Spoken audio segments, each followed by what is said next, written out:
Hi kids, so in this video we are going to discuss statistics from class 9. This is an introductory video where we'll see all the terms related to statistics.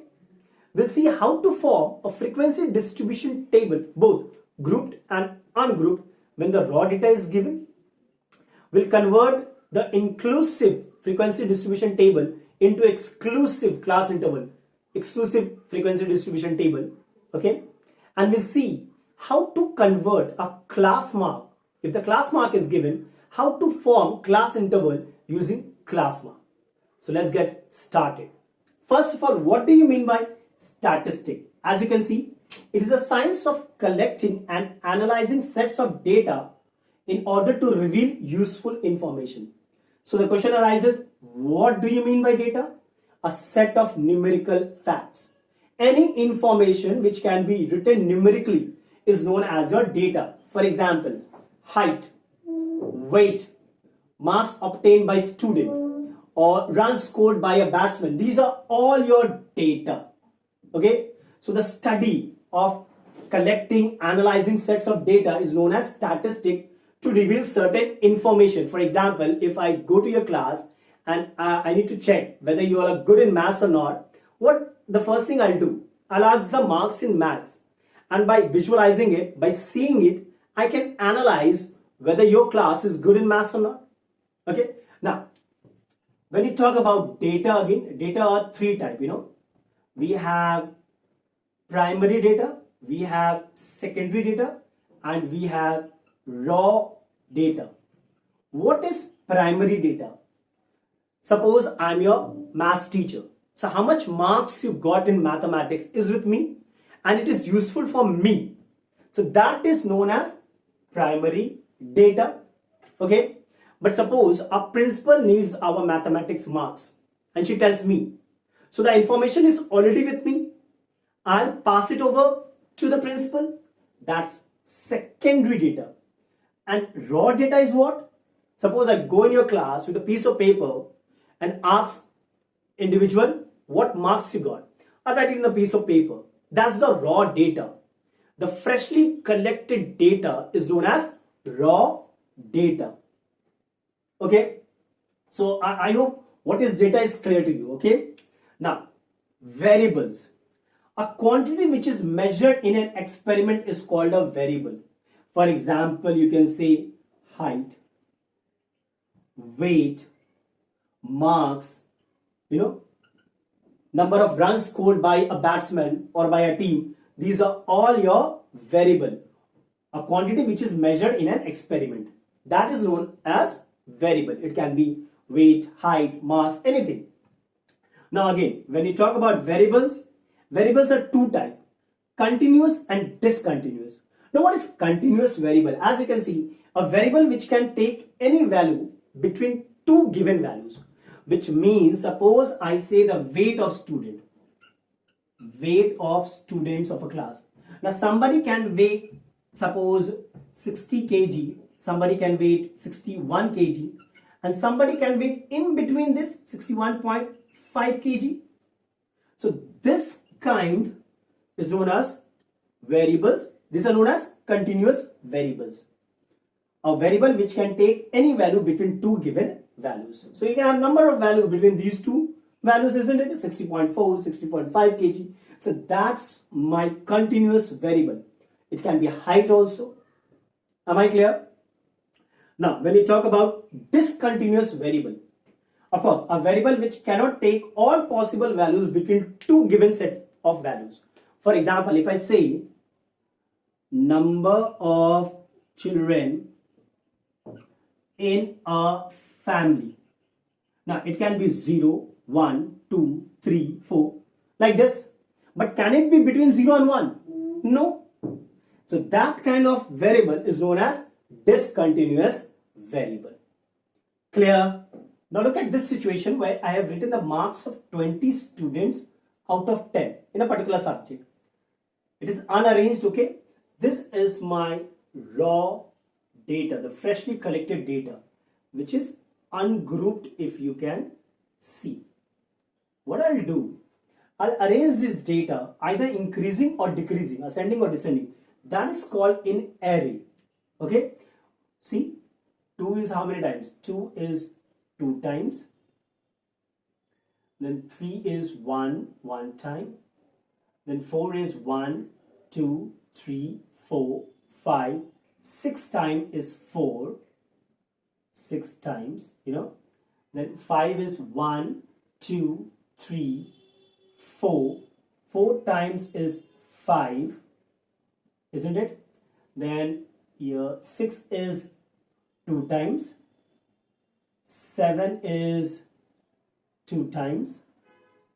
And your 8 is 1, 2, 3 times. Let us just count. 1, 2, 3, 4, 5, 6, 7, 8, 9, 10, 11, 12, 13, 14, 15, 16, 17, 18, 19, 20. There are 20 observations. So this is in array. Okay. Now range. The largest value minus the smallest value. So if I ask you what is the range of this data, the range will be 8 minus 2. That's 6. That is my range. Frequency. The number of times a variant observation occurs is known as frequency. What is variant? A particular value of a variable. For example, if you see 2 occur twice. So the frequency of 2 is 2. The frequency of 3 is 1. The frequency of 4 is 1, 2, 3, 4, 5, 6. So how many times that observation has occurred? That is my frequency. And then comes the frequency distribution table. Okay. A tabular arrangement of the given data showing the frequency of different variant is known as my frequency distribution table. What I'll do, look over here. I have data 2, 3, 4, 5, 6, 7, 8. These are my variables. So look carefully how I'll make this table, frequency distribution table. Okay. My first column is your variable, okay, then is telemarks, and then is frequency. Variable is 2, the variant, a particular value of a variable, then 3, then 4, then 5, then 6, then 7, then 8. These are my variables. Now 2 occurs 2 times, so 1, 2, 2 times, okay. 3 occur 1 time, 1 time. 4 occur 1, 2, 3, 4, 5, 6 times. So see how I like this telemarks. TM is telemarks. 1, 2, 3, 4, 5. A set of 5 is made.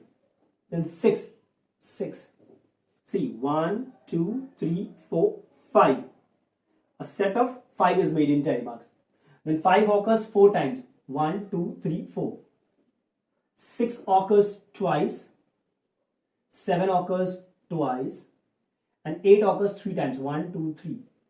So this is my frequency distribution table for ungrouped data. Clear? Any doubt? Now let us see few more things. Now let us see how do you convert raw data into group frequency distribution table, both inclusive and exclusive. Now I've taken marks of 25 students out of 25 in a particular subject. The highest being 22 and the lowest being 2. So the range is 22 minus 2, that's 20. Okay. So suppose I need 5 groups. Okay. So group case 1. I'll make groups which is known as class interval from 1 to 5, then 6 to 10, 11 to 15, 16 to 20, 21 to 25. I'm doing grouping like this, okay? Then we have a tally marks and frequency, okay? Now 1 to 5, 6 to 10, 11 to 15, 16, these are discontinuous. Why? Ends at 5, starts at 6. It's discontinuous, okay? This is known as the lower limit of a class, while this is known as the upper limit. This is upper limit of this class. So of this class you can say 1 is the lower limit, 5 is the upper limit. Now somebody can do the grouping like this also, continuous. How? See, 0 to 5, your class interval is 0 to 5, 5 to 10, 10 to 15, 15 to 20, 20 to 25. This is also a way of grouping. Tally marks, and we have frequency. Am I clear? Now this way of grouping, this discrete or discontinuous, is inclusive. Inclusive, why? In this case, if you see 1 to 5, the value of the variable, 1 is also included, 5 is also included. So inclusive. In this case, 6 is also included, 10 is also included. Okay, but when you look at this is known as exclusive or continuous class interval. Why? Because in this case, 0 is included, but 5 is not included. In this case, 5 is included, but 10 is not included. 10 is included over here. It's continuous. Am I clear? Now look over here. We'll just try to complete this. 1 to 5, how many datas are there? See, 1 to 5, 1 and 5 both included. So 1, then 1 to 5, 1, 1, 1. Only one data. Oh, 2 datas are there. 1, 2, 2. 6 to 10. 6 to 10 is how many datas? 1, 2, 3, 4, 5, 6, 7 datas are there. So 1, 2, 3, 4, 5, 6, 7 datas are there. 11 to 15, again 1, 2, 3, 4, 5, 6, 7 datas are there. 1, 2, 3, 4, 5, 5, 6, 7 datas. Okay, over here we missed 9, which will be included over here. No? So it will be 8. 16 to 20. 16 to 20. 1, 2, 3, 4, 5, 6 datas are there.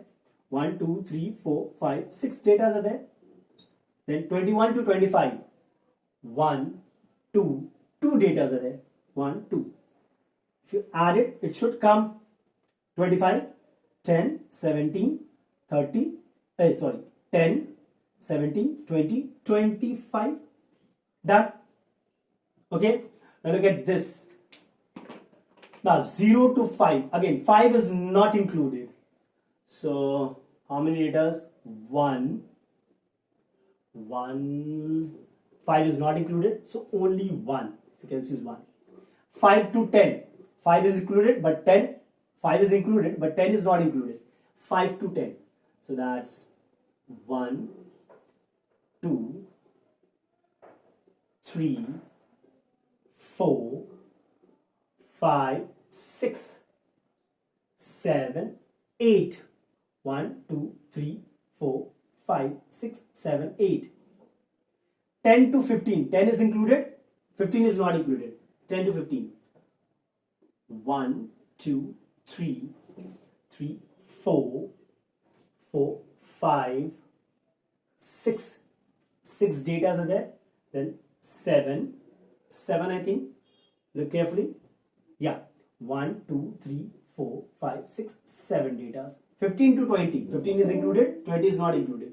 15 to 20. In 10 to 15 we missed 13.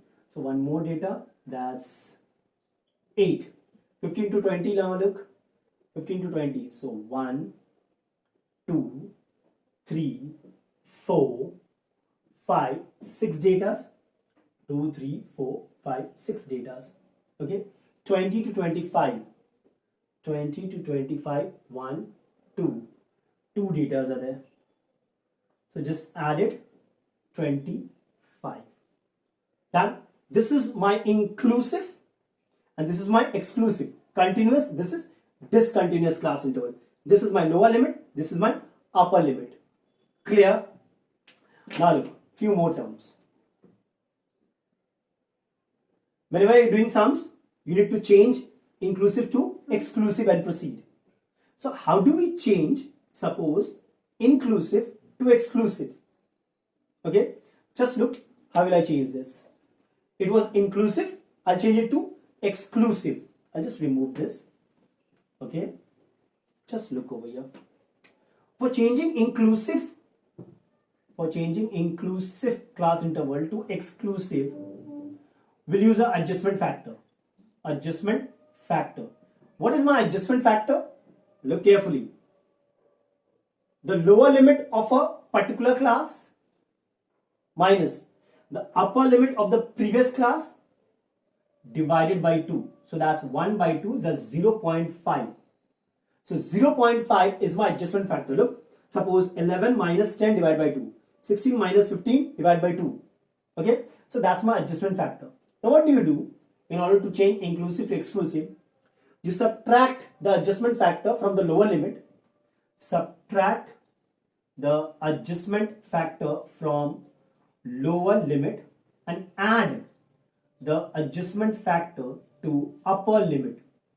See, if you do it over here, 1 minus 0.5, it will be 0.5, and 5 minus 5 plus 0.5 is 5.5. Similarly, 6 minus 0.5, 5.5. 10 plus 0.5, that's 10.5. Similarly, 10.5, 15.5, 15.5, 20.5, 20.5, 25.5, isn't it? So this is my class interval, which is exclusive, continuous, isn't it? This is known as actual or true class limit. So while we are doing sum, we should always convert it to actual or true class limit and then proceed. Am I clear how to change inclusive to exclusive? Now look at these terms.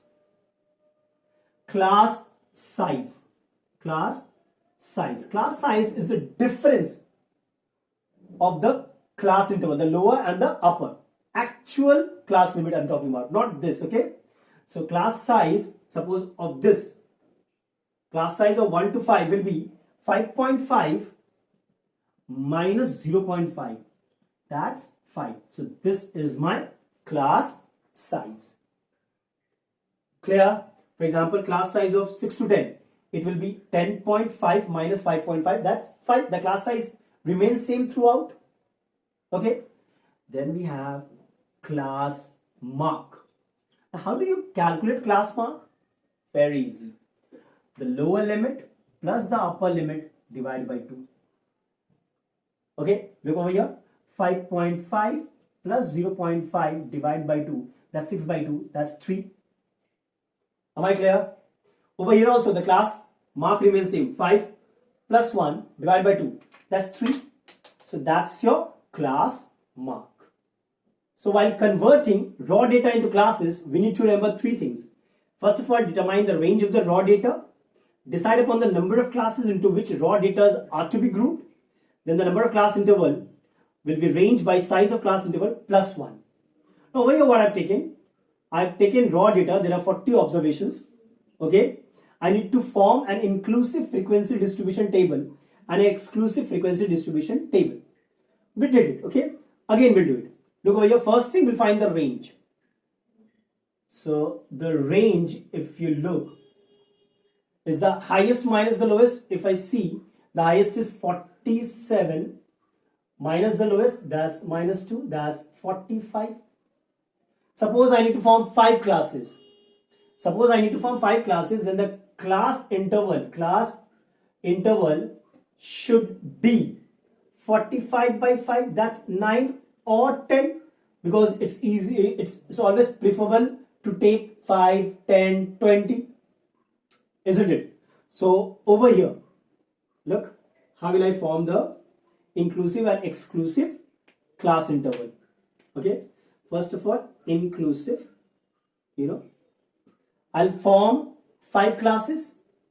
Okay, the class interval is 9, which means I'll form 0 to 9, then 10 to 19, 20 to 29, 30 to 39, and 40 to 49. Of course, this is inclusive.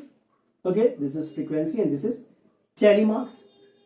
Okay, Now if you take from 0 to 9, sorry, I'll write over here tally marks, and this is frequency. If you look from 0 to 9, you'll see there are 8 observations. 1, 2, 3, 4, 5, 6, 7, 8. There are 8 observations. 10 to 19, there are 11 observations. If you look carefully, 1, 2, 3, 4, 5, 6, 7, 8, 9, 10, 11. From 20 to 29, there will be 9 observations. 1, 2, 3, 4, 5, 6, 7, 8, 9. 9 observation. From 30 to 39, there will be 7 observations. 1, 2, 3, 4, 5, 6, 7. And from 40 to 49, if you look, there will be 5 observations. Okay. So the total will be, I told you 40 observations. That's 40. That's inclusive, isn't it? This is your class interval. 0 as well as 9 is included. Okay. And when I form an exclusive class interval, frequency distribution, look over here, exclusive. Again, number of classes will be 5. So I'll take 0 to 10, the gap, I'll take as 10. 0 to 10, 10 to 20, 20 to 30, 30 to 40, and 40 to 50. Okay, this is your class interval. Then tally marks and frequency. Tally marks will be, I think it's same, you know. So 1, 2, 3, 4, 5, 6, 7, 8. Then 11, 1, 2, 3, 4, 5, 6, 7, 8, 9, 10, 11. Then it will be 9, 1, 2, 3, 4, 5, 6, 7, 8, 9. Then it will be 7, 1, 2, 3, 4, 5, 6, 7. Then it will be 5, 1, 2, 3, 4, 5. Add it. This is 40. Am I clear? So this way we can, from raw data, we can convert to inclusive frequency distribution table and exclusive frequency distribution table. Am I clear? Now one more thing which I need to tell you. What is cumulative frequency? Cumulative frequency of a class is the sum of the frequencies of the previous classes and the sum of the frequency and the frequency of that particular class. What I mean, just look over here. 8 plus 11. 8 plus 11, that's 19, I think. 19 plus 9, that's 28. 28 plus 7, that's 35. And 35 plus 5, that's 40. So if I ask you what is the cumulative frequency for this class interval, 40 to 50, it will be 40. Sum of the frequencies of the previous class interval and that class gives you the cumulative frequency of that class. Clear?